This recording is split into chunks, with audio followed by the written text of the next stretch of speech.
Hey guys, what's up? We are doing a video of Cujo. And you wanna know something funny? My actual dog's right here. Stop. A kill count video.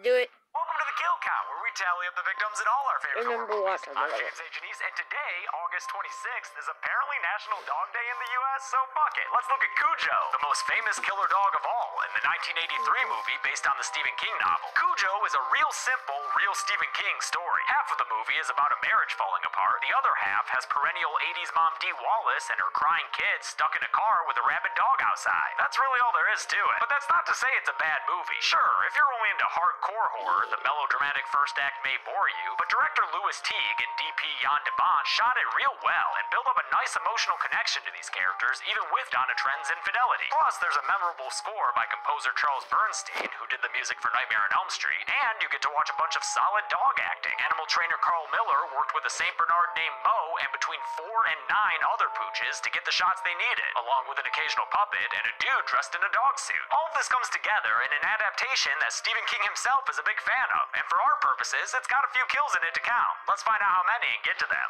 Yeah. Yes.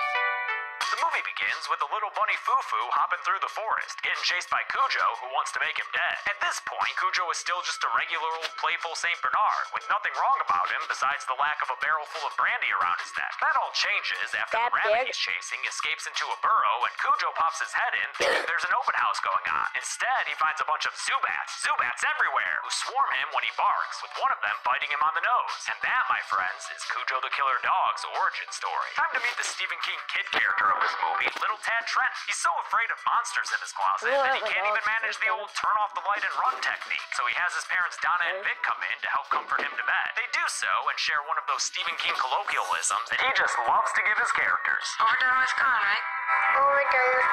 The next morning, over a bowl of sugar and a non-killer dog on the TV, the Trenton family gets a visit from local beer grower Steve Kemp, who I guess is fixing up their table and wooden horses for them. Tad gets excited about a cereal commercial because apparently his dad Vic came up with the ad campaign, this Bill Nye looking professor who says the product is healthy for you.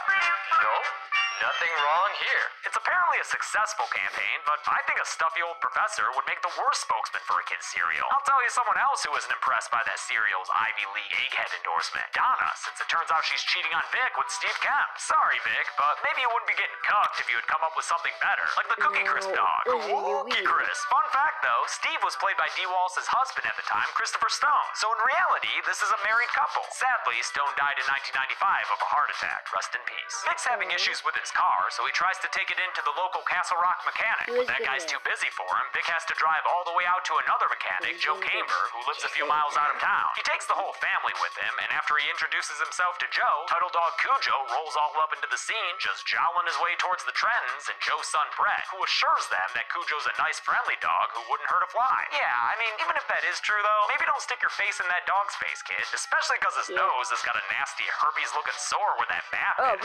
Doctor. That night, good dad Vic goes around Tad's room and expels all the monsters from inside the closet and under the bed. Sorry, Howie Mandel. Even Donna can see that Vic is Dad of the Year material, but unfortunately, he's about to run into some problems at work.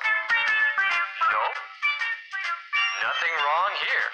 Well, that's not entirely true. I love that news broadcast cut. Turns out the dye in that cereal was making people poop red, and thousands went to the hospital thinking they were bleeding out their butts. Now there's a recall going on, which is almost as bad for Vic's look as that square end tie he's wearing. While Vic is putting out fires at work, Donna heads over to the saddest bachelor pad in Castle Rock and wakes up Steve so she can tell him that the affair is over. Jesus, I don't know. I got this terrific husband and this terrific kid, and here I am screwing around with the local stud. When she leaves his house, he chases after her, and that's when Vic happens to be driving by, so he sees them having an argument in the street by her car. Confusing thing to see on the side of the road, but when he doubles back to get a better look, the incriminating situation has dissipated. Don't worry now, Vic, you ain't crazy, except a crazy good dad. Keep that shit up, dog. After Donna picks up Tadley from kindergarten, they experience some issues with her Ford Pinto that her son just treats like a fun carnival ride. Hey, Donna, could be worse. Just be grateful that thing's not on fire, right? They get home, and Vic tries to casually ask her what she was up to that day, but she avoids telling the truth and making any eye contact with him. Suspicious. Later on, Vic tries to fix the Pinto himself, but he doesn't have any luck with it. Sounds like another job for Joe Kamer. Speaking of which, back at his farm, the mechanic comes home to find a fancy new piece of equipment that he knows his family can't afford. Over dinner and a beer, his wife Charity breaks the good news to him. I won the lottery. Yep, the Kamer family is $5 grand richer. I mean, probably more like $3.5 after taxes, but that's still enough money to take Cujo to the groomer. So, like, please do that, Kamer family. Your dog is looking nasty. Charity wants to use the money to visit her sister out of state, which Joe is just fine with. He's got his own lottery plans that he makes with his next door neighbor, Gary. Pot, booze, baseball. I don't want to do it alone. It's no fun. Come on. They plan their boys' night out with Cujo in the room, who's showing an increased sensitivity to noise, but neither of the dudes seem to notice. They still think he's the same old friendly dog he's always been. You couldn't sick that dog on me if I was coming at you with a straight razor in each hand. The next day, Steve Kemp visits the Trenton family home to ostensibly drop off more furniture. That dog but in must be reality, very he's there to heavy, so sexually I harass don't know what Donna you're and saying. force himself on her in the kitchen. When she I fights feel back like against his advances, they end up spilling milk all over the No, no, floor, which oh, normally wouldn't be anything to cry over, but it happens to be right right when Vic gets home. After Steve leaves, Vic gets confirmation from Donna about his suspicions. Yes or no? Yes. This is either a great or an awful time for Vic to have to leave town for 10 days. He's got to go to some business meeting about the blood poop cereal incident. Before he leaves, he and Donna both express uncertainty about how to move forward after Wait, her do you see affair. a kid in the background? Can't make that it never happened, Vic. Just a kid in the background. I can't make like it never happened either, Donna.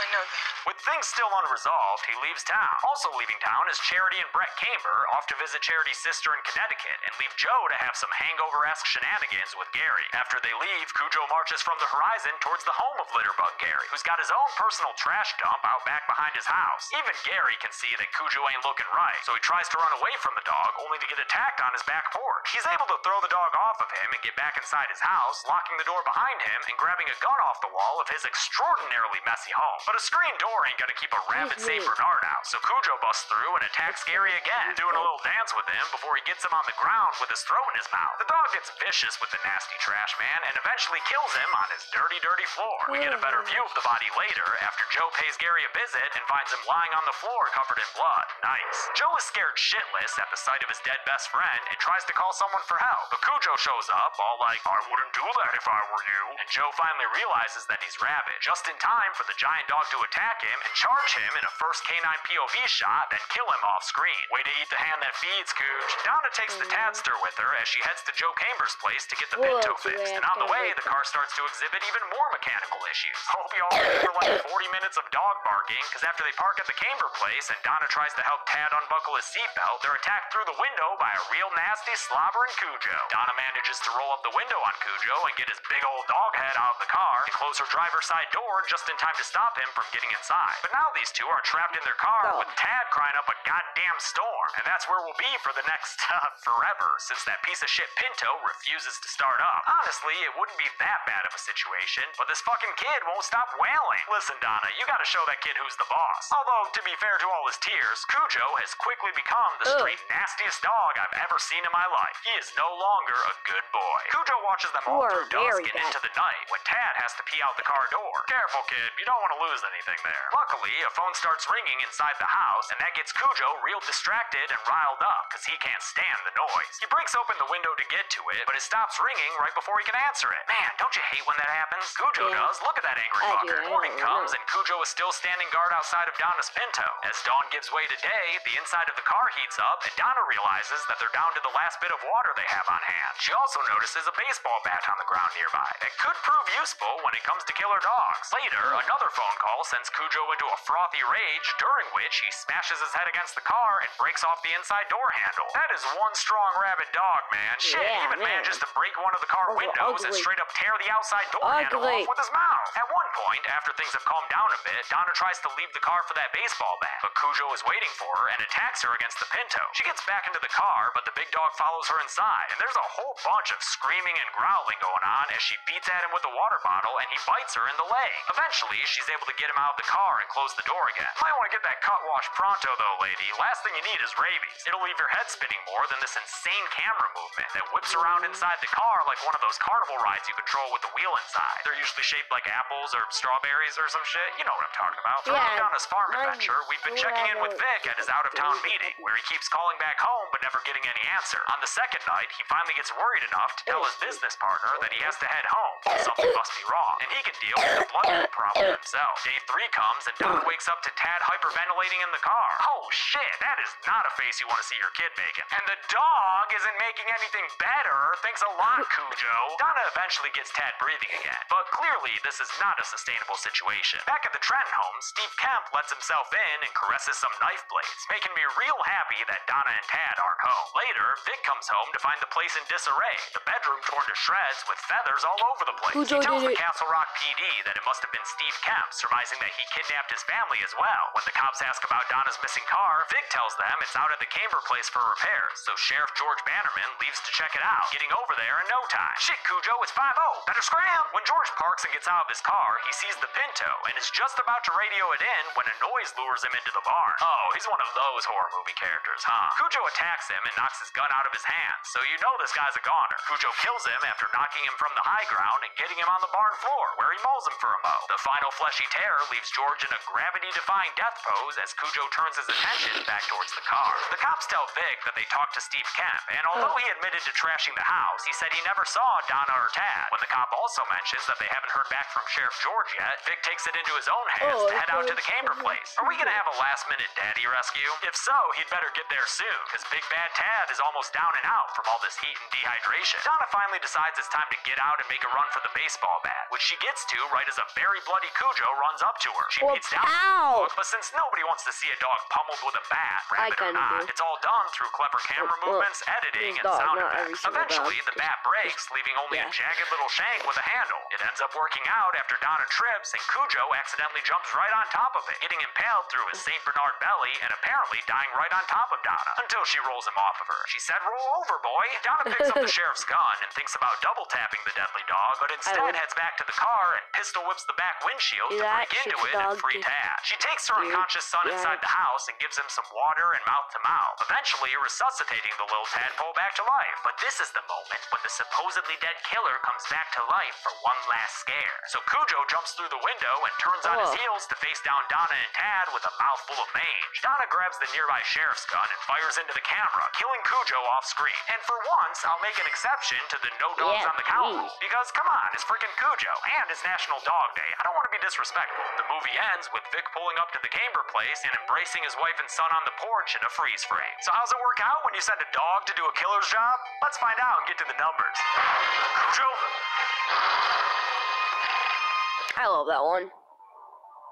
There were 4 deaths in Cujo, 3 humans and 1 big old St. Bernard. All the victims were male, but, you know, one of them was a dog, so, I don't know, I have this pie chart. With a runtime of 93 minutes, we wound up with a kill on average every 23.25 minutes. I'll give the golden chainsaw for coolest kill to Gary, because it's when we first realize how deadly Cujo has become. And it's the most graphic death since we get to see the aftermath. Dog machete for lamest kill will go to Joe Camber, who's killed off screen after Cujo charges at him. And that's it. Cujo came out in 1983, just 2 years after King's novel, and was recently referenced in the new Hulu series Castle Rock, so that's fun. I'll be back to Halloween on Friday, but until then, I'm James A. Janice. This has been the Kill Count. Thanks a lot for watching this extra Kill Count. I want to thank a couple of patrons like Connor Barrett, Jake Rawls, Gary Story, and Mavis Van Poe. I put a lottery ticket in the background because of the whole lottery thing in the movie. Let's see if I won anything. Game 1. No, game 2. Nope.